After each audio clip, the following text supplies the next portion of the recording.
নমস্কার, তিয়াশা রান্নাবান্নাতে আপনাদের সবাইকে স্বাগত। আজকের কিন্তু চিংড়ি মাছের একটা দারুণ রেসিপি শেয়ার করব, সেটা হচ্ছে সর্ষে চিংড়ি ভাপা। খেতে কিন্তু এটা দারুণ টেস্ট হয় আর বানানো খুব সহজ, বেশি সময়ও লাগে না। তো তার জন্য এখানে একটু মিডিয়াম বড় সাইজের চিংড়ি মাছ নিয়েছি, নুন, হলুদ, লঙ্কা আর সর্ষের তেল বেশ খানিকটা পরিমাণে দিয়ে মিশিয়ে নিয়েছি।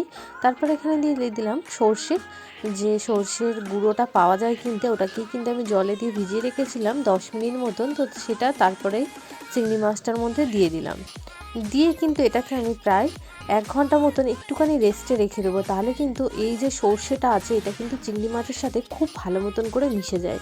আমি ওপর দিয়ে কিন্তু আরেকটু সর্ষের তেল আর এখানে কাঁচা লঙ্কা দিয়ে দিয়েছি। ঝালটা কিন্তু অবশ্যই স্বাদ মতন দেবেন, যে যতটা পরিমাণে ঝাল খান। এবার একটা প্যানের মধ্যে বসিয়ে একদম গ্যাসটা লোতে দিয়ে এটা হালকা একটু নাড়াচাড়া করে দিয়ে ঢাকা হয়ে দিয়ে রান্না করতে দেবো প্রায় 10 মিনিট মতন। ব্যাস, ঢাকনা সরিয়ে নিলেই কিন্তু রেডি হয়ে গেল আমাদের দারুণ স্বাদের চিংড়ি ভাপা। যদি রেসিপিটা ভালো লাগে তাহলে কিন্তু অবশ্যই লাইক, কমেন্ট আর সাবস্ক্রাইব করবেন। আর এরকম নতুন নতুন রেসিপি দেখার জন্য কিন্তু অবশ্যই আমার পাশে থাকবেন। আর আপনাদের যদি কোনো পছন্দের রেসিপি থাকে অবশ্যই জানাবেন।